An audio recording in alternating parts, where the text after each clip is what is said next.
ईश्वर से कैसे बात करें? क्या आप ईश्वर से बात करना चाहते हैं? ईश्वर से बात करना एक गहरा आध्यात्मिक अनुभव है। यह केवल शब्दों या अनुष्ठानों तक सीमित नहीं है, बल्कि यह हृदय की सच्ची पुकार और आत्मा की शुद्धता पर आधारित होता है। जब कोई व्यक्ति ईश्वर से संवाद करना चाहता है, तो उसे बाहरी विधियों से अधिक आंतरिक भावनाओं और विश्वास पर ध्यान देना होता है। ईश्वर से बात करने के लिए सबसे महत्वपूर्ण चीज है आस्था। जब कोई व्यक्ति यह मान लेता है कि ईश्वर हर जगह हैं, वे हमें सुन रहे हैं और हमारे जीवन का मार्गदर्शन कर रहे हैं, तभी वास्तविक संवाद संभव होता है। यह संवाद किसी एक धर्म, प्रथा या पद्धति तक सीमित नहीं है, बल्कि यह हर व्यक्ति का व्यक्तिगत और अनोखा अनुभव होता है। जब कोई मनुष्य गहरे संकट में होता है या उसे अपने जीवन में किसी दिशा की आवश्यकता होती है, तब वह स्वाभाविक रूप से ईश्वर की ओर मुड़ता है। यह एक आंतरिक पुकार होती है जो शब्दों से परे होती है। कई बार यह संवाद मौन में होता है, जब व्यक्ति खुद से बात करता है और अपने भीतर से उत्तर खोजता है। प्रार्थना ईश्वर से बात करने का सबसे प्रचलित तरीका है, लेकिन प्रार्थना का अर्थ केवल मंत्रों या धार्मिक श्लोकों को दोहराना नहीं है, बल्कि यह एक सच्चे हृदय से अपनी भावनाओं को व्यक्त करना है। जब कोई व्यक्ति अपने जीवन की समस्याओं, इच्छाओं और भावनाओं को निसंकोच ईश्वर के समक्ष रखता है, तो वह स्वयं को हल्का महसूस करता है। यह प्रक्रिया आत्म शांति और मानसिक संतुलन प्रदान करती है। ध्यान, मेडिटेशन भी ईश्वर से संवाद करने का एक प्रभावी माध्यम है। जब व्यक्ति अपने मन को शुद्ध करता है और बाहरी दुनिया के कोलाहल से अलग होकर मौन में प्रवेश करता है, तब वह ईश्वर की उपस्थिति को अधिक गहराई से अनुभव कर सकता है।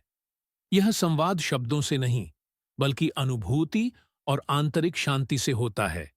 पवित्र ग्रंथों का अध्ययन भी ईश्वर से बात करने का एक तरीका हो सकता है। कई बार जब हम धार्मिक ग्रंथ पढ़ते हैं, तो हमें उनमें अपने प्रश्नों के उत्तर मिल जाते हैं। ऐसा प्रतीत होता है कि ईश्वर हमें उन्हीं शब्दों के माध्यम से उत्तर दे रहे हैं। प्रकृति भी ईश्वर से संवाद का एक माध्यम है।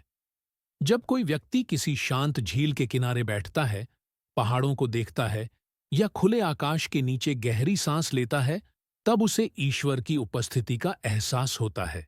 यह संवाद मौन में होता है, लेकिन इसका प्रभाव बहुत गहरा होता है। ईश्वर से बात करने का एक और तरीका है सेवा। जब कोई व्यक्ति निस्वार्थ भाव से दूसरों की सेवा करता है, तो वह ईश्वर के करीब आता है। यह सेवा किसी भूखे को भोजन देने से लेकर किसी दुखी व्यक्ति के आंसू पोंछने तक कुछ भी हो सकती है। ईश्वर हमें कैसे उत्तर देते हैं? यह प्रश्न हर किसी के मन में उठता है। कई लोग मानते हैं कि ईश्वर सीधे संवाद नहीं करते, लेकिन वे हमें संकेतों, आंतरिक प्रेरणा, परिस्थितियों और स्वप्नों के माध्यम से उत्तर देते हैं। कई बार जब हम किसी उलझन में होते हैं और ईश्वर से मार्गदर्शन मांगते हैं, तो हमें अचानक किसी व्यक्ति, पुस्तक या घटना के माध्यम से उत्तर मिल जाता है। वैज्ञानिक दृष्टिकोण से देखा जाए, तो प्रार्थना और ध्यान से मानसिक शांति बढ़ती है, तनाव कम होता है और व्यक्ति अधिक आत्मविश्वास महसूस करता है। कई अध्ययनों में यह सिद्ध हुआ है कि जो लोग नियमित रूप से प्रार्थना और ध्यान करते हैं, वे जीवन की कठिनाइयों का सामना अधिक धैर्य और सकारात्मकता के साथ करते हैं। जब कोई व्यक्ति ईश्वर से बात करना चाहता है, तो उसे धैर्य रखना आवश्यक है। ईश्वर से संवाद एक तात्कालिक प्रक्रिया नहीं है। कई बार व्यक्ति को उत्तर पाने में समय लग सकता है, लेकिन इसका अर्थ यह नहीं कि ईश्वर हमें सुन नहीं रहे। जब समय सही होता है, तो उत्तर स्वयं हमारे सामने प्रकट हो जाता है। यदि आप ईश्वर से बात करना चाहते हैं, तो आपको किसी विशेष विधि की आवश्यकता नहीं है। आपको बस अपने हृदय को खोलना है, अपने भीतर की आवाज को सुनना है और अपने मन में विश्वास बनाए रखना है कि ईश्वर आपको सुन रहे हैं। यह संवाद मौन में, प्रार्थना में, सेवा में, ध्यान में और जीवन के हर छोटे बड़े अनुभव में प्रकट हो सकता है। अंत में, ईश्वर से बात करने का अर्थ केवल अपनी इच्छाओं को रखना नहीं है, बल्कि उनकी इच्छा को समझने की कोशिश करना भी है।